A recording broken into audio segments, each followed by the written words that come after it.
Hello nerds, JJ Kai Morris here. Welcome to my dark little corner of the internet. Today I'm finally getting around to talking about the things I learned year 3 of writing.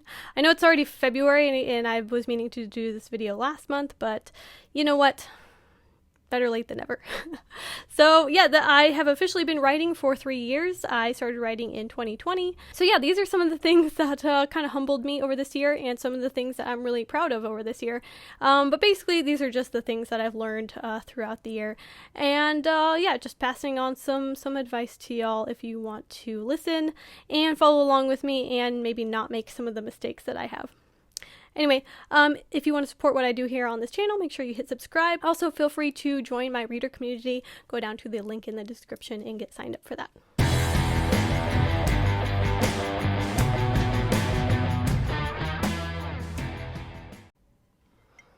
So one of the first things that I did this year was I finished the final draft of my manuscript.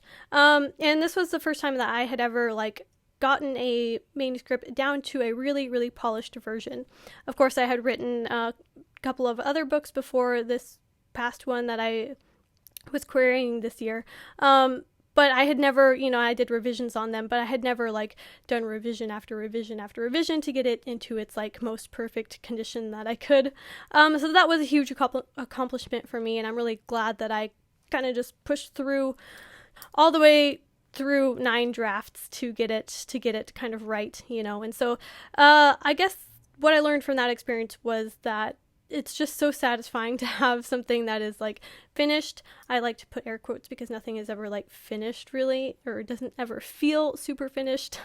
But yeah, I got it to the best version I think that I could, and yeah, is very satisfying feeling. And I think having that experience of just pushing through the really annoying, boring bits of line editing and moving commas around and yeah, that was tough, but now that I know that I can do it, I think moving forward I'll be a little bit, I don't know, more experienced in it and just have more confidence in going into it. So yeah, another thing that I learned through this whole finalizing a manuscript into a nice polished version was how important alpha and beta readers are to the whole process. So yeah, my alpha readers were my husband and my sister, and it was nice to have them read the whole thing in the draft that it was at the time. And then I had a whole list of questions. I think it was 2 or 3 pages of questions what did you think of this character? What did you think of this part? Or did you hate this, the way that this happened? Were you expecting this to happen? Blah blah blah, all the questions of different parts that I was a little bit unsure about. I put that all into a doc and just kind of asked them their thoughts on it after they read it. So that was helpful in kind of tweaking the storyline in the direction that I needed to go based on reader feedback. And then my beta readers were so important as well. I don't think it would be anywhere near as good as it is now without having beta readers read it and critique it. So I reached out, I think I mentioned this in one of my other videos, but I reached out to, on Twitter, I just put out a tweet asking for beta readers and actually got a surprising number of responses. And so I had 3 strangers that I sent out my manuscript to, and of course that's always extremely nerve-wracking because you have no idea what they're going to say because they're strangers. But they were all writers as well, and they had some great feedback. One of them ended up being my critique partner, and her and I are extremely close now. And so yeah, that was kind of integral in the whole process, and I really don't think that I could have done it without them. So yes, I learned how extremely important beta readers are. Of course, I had always had my writing group and stuff that I go to monthly, but since that's only once a month, it's kind of hard to have a whole writing group remember and follow along to, a 100,000 word fantasy novel. So yes, very thankful for my beta readers, and I'm glad that I went through that process. So after I finished finalizing my manuscript, the next thing I did that this past year was query, and that was an incredibly difficult and weird time, I guess. So okay, querying was actually not as bad as I thought it was going to be, because I think I had it in my mind just how truly awful it was, and so I had these expectations that it would just be just awful and rejection after rejection and just hopelessly just barreling forward with no positive response. And so that's the kind of expectation that I had set up. And I think that really helped me to not feel crushed when I did receive those rejection letters. And I really just kind of divorced myself from the love of the project, I guess. And I kind of made myself be okay with the idea that maybe this one will not get published.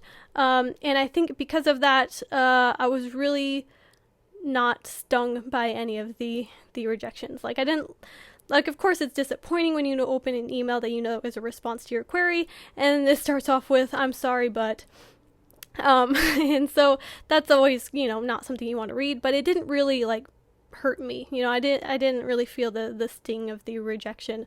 I think because I had already had it in my mind that everyone would reject me.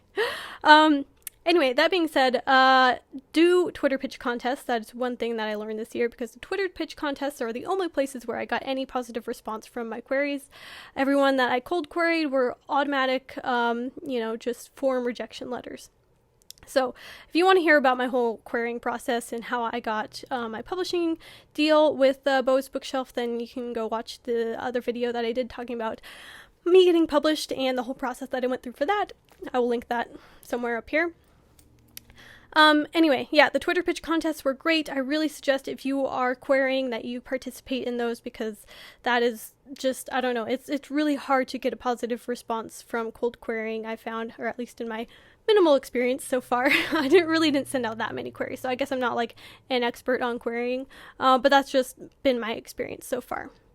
The other thing I learned from the whole querying process was to not expect any customized feedback in your rejection letters. So I'd always heard that some agents and publishers will give you personalized feedback as to why they are rejecting your manuscript. I mean, I guess I had it in my mind that, a good number of them would give me personalized feedback, and then I could go back into the manuscript and maybe fix or change some things that they didn't like. But all of the rejection letters that I received were all form rejections with, no personalized feedback. So, I mean, which is fine. But, yeah, that was just something that I was not quite expecting, was all the form rejections. So, I guess if you're querying right now, be prepared for form rejections and don't really expect a whole lot of personalized feedback. All right, so after the whole querying thing, or while I was doing the querying thing, one of the advice that I had received was to not obsess over your manuscript and just move on to the next project while you're querying, which I definitely did. I was excited to jump into my next project, and I think that definitely helped me from not obsessing over my manuscript and worrying about the rejections that I was receiving. So I jumped into my next project, and I wrote a really shitty book. And so, yeah, that pretty much taught me that I still have a lot to learn. I thought the whole writing thing would be a pretty linear path of, like, getting better as a writer. I would just get better with each book. But I guess the whole writing journey is not that.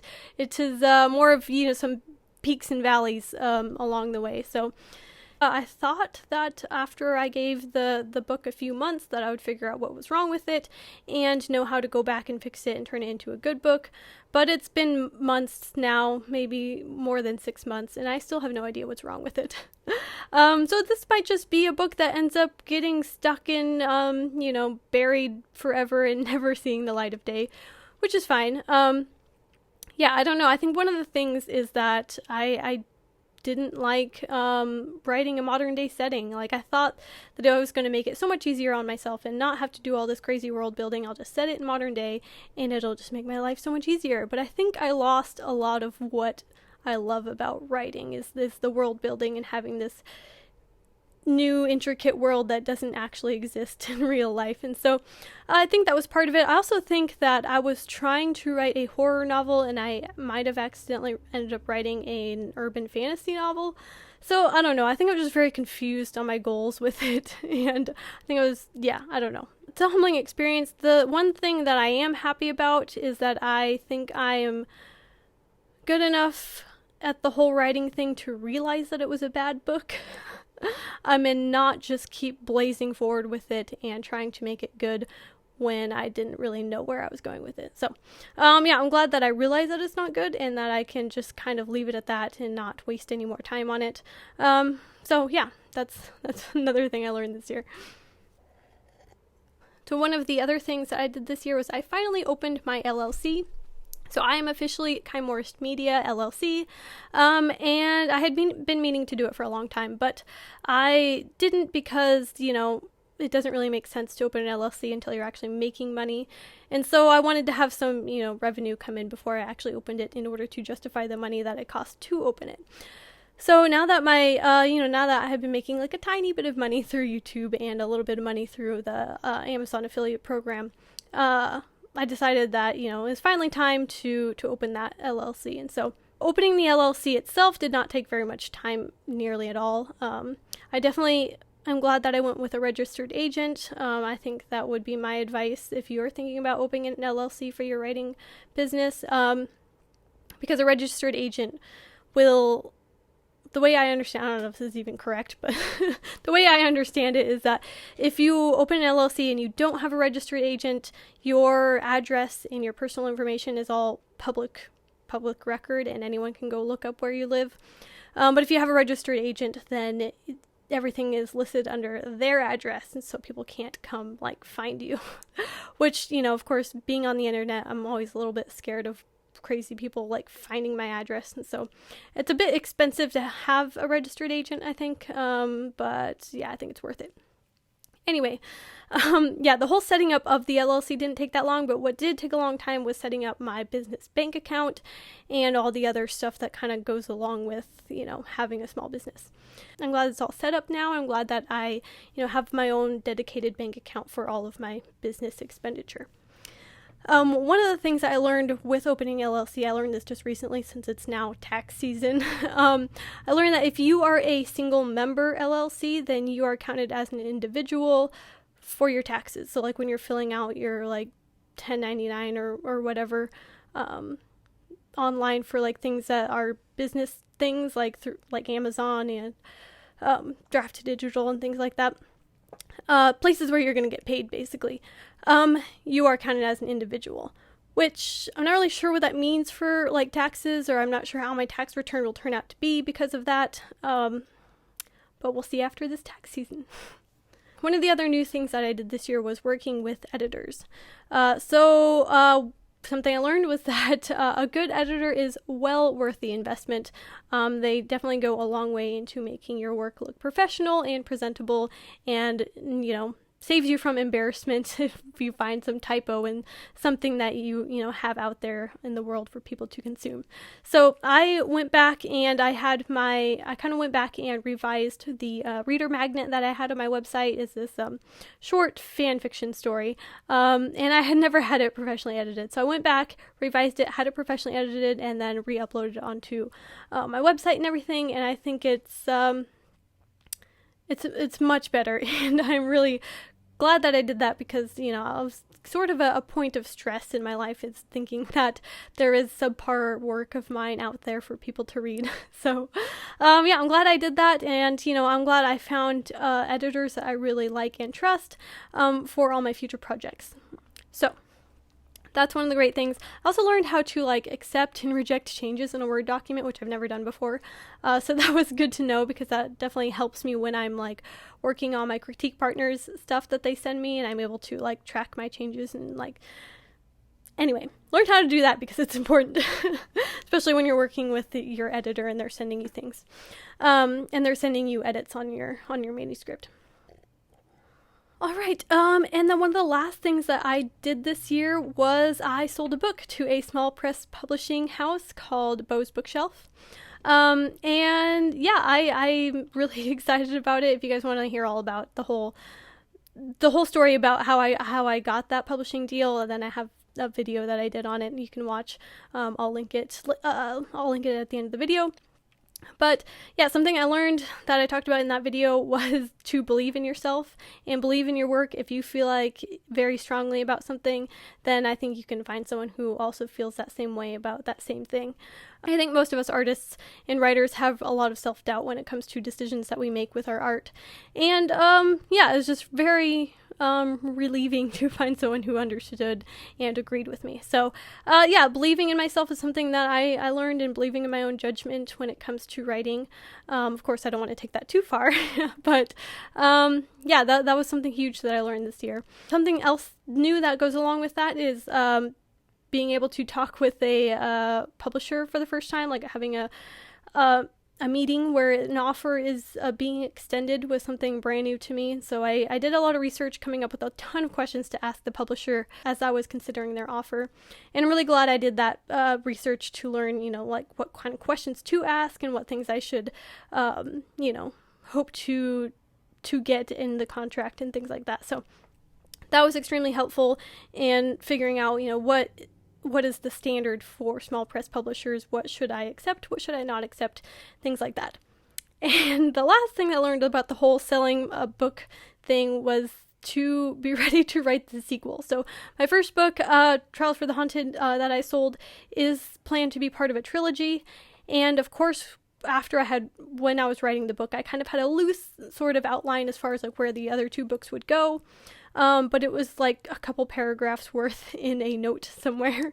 And it was really not very much stuff. And I was really not thinking that this book would get picked up. And if it did, I didn't think it would get picked up so soon. So I was completely unprepared to write the sequel for this novel. At least outline wise. Like I know I can do it. I know I want to do it. But like as far as like where the story is going, like specifically, I wasn't really sure. I had like the general idea of where it was going, but yeah, that's something that I was not prepared for, was to write the sequel to that book, which I am actually just this week started writing the sequel to. So I'm really excited about that, and I hope it turns out as well as I'm hoping that it will. But yeah, I was just not prepared to dive into that project this year. But yeah, I really want to get the sequel. I want to get like the first draft of the sequel finished so that I can go back and edit the first book and make sure that all the foreshadowing and all the open ends of connection between this book and the second book actually are there and make sense. So yeah, clock's ticking now, and so I'm not necessarily on any kind of deadline for it, but I do want to get it done as soon as possible so that I can go back and, like I said, do those edits to the first book. So yeah, that's kind of a lot to kind of have to switch gears. I was in the middle of getting started on a different project when I was like, all right, now I need to stop working on this project and go work on that draft for the book 2. So yeah, that's something that I learned from the whole selling my first book. And the last thing that I'll talk about in this video, is something that actually I didn't really do until like this year, this past couple months or so. But yeah, I'll figure I'll talk about it in this video because I'll probably forget about it by the time I do one of these videos again next year. But that is self-publishing. So if you have not heard, I self-published my debut novella, first time self-publishing, and I'm really excited about it. But it was a process that I wish I had done months and months ago. My advice, if I could tell myself this 6 months ago, is finish the damn final version of the manuscript and get it completed now. I waited until the week before release for me to get it into its final version. And that was just a lot of stress, and not worth it. Just finish the damn thing. I knew I had this deadline like months and months in advance. I knew I should have been working on it, but I got caught up in other things. And anyway, you don't want to hear my excuses, but yeah, I should have finished that final draft months ago. Of course, I had a draft done, but it wasn't fully edited and revised and professionally proofread. So yeah, I was really running to get that finished, which I could have saved myself so much trouble and just finished it months ago, which I'm really kicking myself for. But anyway, it's over now. It's uploaded. It's done. It's complete. I'm happy with it. But yeah, the whole process of uploading of self-publishing a book is very long. I knew it would be a lot of work, but I didn't realize how much of a headache it would be to format and upload the thing to all these different platforms. I talked about this a lot in my other video if you guys want to watch it, the specifics of it. about, self-publishing my first book. But yeah, the thing I learned is that it takes forever to format and upload. I use Draft2Digital and Amazon and Google Play as platforms to distribute my book, and I ran into so many snags along the way that just took forever. I spent an entire weekend, the week before release, uploading, and it took almost every waking hour of that weekend to finish it. Because Draft2Digital, I ran into some issues uploading my cover art, which, I don't know, it took me forever, and I was Googling and YouTubing solutions where I could have just refreshed the page and it would have fixed it. And Amazon takes a little while to approve things, and Google Play, oh my god, Google Play took weeks. I think just last week it finally approved my account. I had to email them twice over 2 different issues before they finally approved my account and put my book onto Google Books. Google Play, that was the most annoying one because it just took them forever to approve my account. So yeah, that was a headache. And then I learned that if you do your print books through another distribution platform other than Amazon, then your book might be like temporarily out of stock for a little while. So instead of doing my print books through Amazon, I did my print books through Draft2Digital so that I could have print books available on Barnes & Noble as well as Amazon. But because Draft2Digital goes through Ingram Spark as their distributor, then sometimes there will be like a lag time between when Amazon gets those print books from Ingram Spark versus if you just have your print-on-demand book service done through Amazon, then it will kind of always perpetually be in stock because they are the ones who are printing them. But since Amazon is not the one who are printing them, it's Ingram Spark, and they need to get them printed by Ingram Spark and sent to them. Sometimes there is a lag time that it'll say your book is out of stock, temporarily out of stock, but you could still order it. I mean, you could still order it, so that's nice, but it is annoying to have that wait time for your customers. Anyway, that's something that I learned. And so I really do love Draft2Digital because they make things so much easier. And to upload individually to all these different platforms, there are so many. It would take forever. So I'm really glad there's an option like Draft2Digital, and it is very user-friendly. And they do offer a lot of really cool perks with it. I'm glad I have that, but, it is something to consider as far as, print books and whether or not it's worth it to have it, done through Amazon or done through another distributor. So anyway, that's something that I learned this year. And also all the other things, it's just such a headache. Goodreads, I love Goodreads. As a reader, I use Goodreads all the time. And so of course I wanted to have my books on Goodreads. And so there's this whole thing where it's to become an author, to get an author account on Goodreads is such an archaic thing. You have to first send in this message to this forum board of, library people who work for Goodreads, and you have to, it's really just like a forum. You just comment on there saying, hey, can you add my book? Here's the details. And then you just wait and see if they respond or not. It's been about a month since I put that on there, and I've gotten no response for it. So, I can't claim my books as the author until the books are on there, and then once the books are on there, then I can claim it as mine, but then my account has to go through an approval process, and then I can finally get my author dashboard through Goodreads.